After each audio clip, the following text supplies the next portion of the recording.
What time is it? It's journey time. Time for another creative journey using Stampin' Up! Products.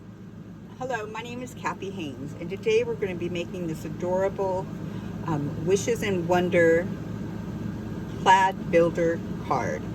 So we're going to be using the Wishes and Wonder stamp that's in the mini catalog, along with the dies, and we're going to be using this particular die here, and we're also going to be using out of the Forever Ferns set. Let me grab that real quick. We're going to be using dies out of that. This is such a universal set, so I highly recommend it. We're going to be using some of the dies for this using the Stampin' Up! Copper foil, and we're going to make this really cute and unique Christmas card. So let's go ahead and sit back, grab a cup of coffee, and let's get started. Now, all the dimensions and everything will be listed below in the description. You can find all the products at my site, journeytime.stampinup.net, and be sure to like and subscribe so that you see all my videos. So we start out with a piece of pretty peacock. Now this is cut at, we measured in 7.5 by 5.5, and it's scored this way at 4 1/4. So it would be a regular card, but it's about 1 inch shorter on one side. Okay, and so this is how that folds. And the first thing we have to do on this one, we're going to go ahead and using the Plaid Builder dies. Now these are absolutely adorable. I mean, so you can use them so many different ways, get so many different effects out of them. And so, for instance, I did the envelope I used transfer tape, or you can use a Glad, it's a cling and something. But after I cut out the dies for this, I put a piece of transfer tape on there and then transferred it over to here using glue. So I love this. And then here's the other die. So what you'll basically get is this cut from this die, and I just did a little bit over 3 inches because that's all I needed. And then you're going to get this cut from this piece. Okay, it's the best Plaid Builder dies. And putting the white behind it, this is the size I want it, so that is 3 by 5 1/4. So I cut out my copper a little bit longer, and then I'll cut to fit because you don't want it to be too short. Now, one thing I did realize is that when you cut out the top piece, you want to make sure you cut it to where the center pieces here, right where they come together, will fit inside this part, because that's how you build the plaid. So the first time I had cut out 16 of them, and I had done them wrong to where they were like this and they wouldn't fit anywhere correctly.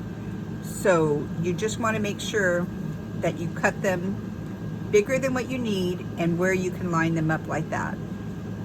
All right, so the first thing I'm going to do is I'm going to take this and I'm going to adhere, and I'm going to use liquid glue,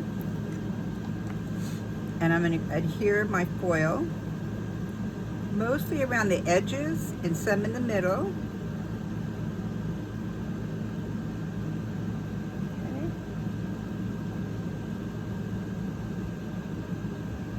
To all the big spots.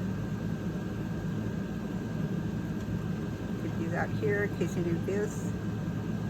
Okay. So now I want to take that and line it up, and like I said, all the sizes will be listed below, but this, just so that you know, is 3 by 5 1/4. I'm going to line it up to the edge. I use liquid glue so I can move it around. So I've got that adhered. Now once that is set, I'm going to go ahead and put this one on, and I want to line it up so that it's a dead center of each of these open squares. So I'm going to go ahead and put my adhesive on.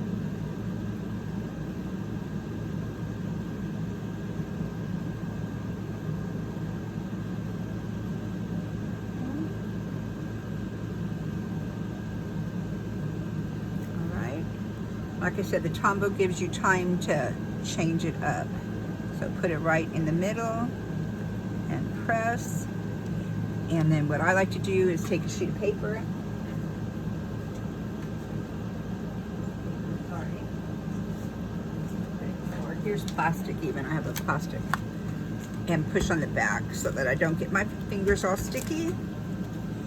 And I'm going to take that piece. It's not sized correctly yet, but I'm going to put it aside and let it dry. And then we'll work on that in just a minute. So now I'm going to take my base, already scored, and I'm going to take my, well actually I'm going to take my base card. I want to show you how I do the sentiment. If you're going to be making multiples of cards for family, because Christmas time we send out the most, you want to be sure to use your Stamparatus. Now mine looks a mess, but I know what I'm doing. And here's the sentiment we want to use. So I'm going to turn this around because I made 3 different projects going on at once, and that's what I love about the Stamparatus. And I'm going to turn it around, and I've already got it lined up to where, well, I got to get right there. Go ahead and do this. Okay, so I want it to be right about, I'm going to put that right there, this right here, and then I'm going to look at my original and lay it right there. And somehow I've moved it just a little, but I'm going to line it up right there and close it.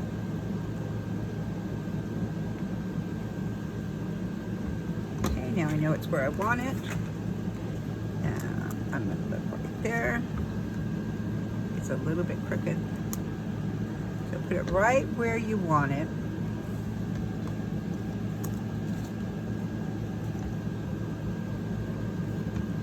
Okay, that will do. Right there. I must have moved these while I was doing other projects. But anyway, I have it right where I want it right now. I'm going to take the pretty peacock and eke it up. And what I wanted to show you is that once I have the project where I want it, I draw lines. You can see I've had other projects that I've been using, and I'll draw, like here's where I did a circle, but I'll draw what I want right like that so that I can recreate the stamp every time. So even if I walked away like I did just now, I know normally I can go back and do it. So there you go. I have a smudge, so I will turn it over. And let's try it again. That smudge came because I touched it with the pad.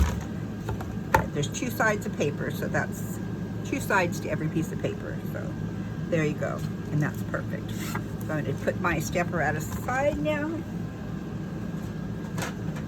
And here's the grid paper that you buy. There's a it's in the catalog, and there's 2 sides to each piece, and it really helps you keep things lined up.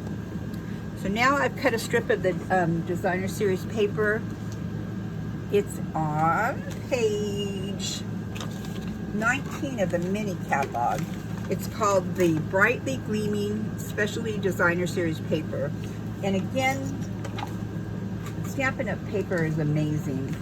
I don't know if you can see the copper in these, but they just glimmer, and they're so cute. So I've cut a strip 5 1/4 by 3/4, and I cut this one a little long, and like I said, I usually do a little long because I'd rather snip off at the bottom than have it too short. I'm going to put this up at the top, and then I'm going to put that aside to dry just a minute. Okay, and now we're going to go ahead and get busy building the front flap, and then we'll be able to put everything together shortly. So this is simple. Use liquid or tape runner, and put my GSP on here. Now this piece is 3 1/4 by 3, so be sure before you put this on that you bend the quarter up that you've scored. And then I'm going to put this right here, and it'll center perfect. So we're not centering with that piece there. Okay. Now I want to pop up I've used the subtle, I don't know if you can see it, or it's called the Textile Texture embossing folder, and it just gives enough to make it look like textile. So it just adds so much more to your project. I've always loved embossing folders. I always thought they were amazing. So I'm going to put that right here. Okay. And here is my deer. Isn't he dear? Can you see that where I'm holding it where you can see it? Isn't that beautiful? So I'm going to go ahead and pop him up.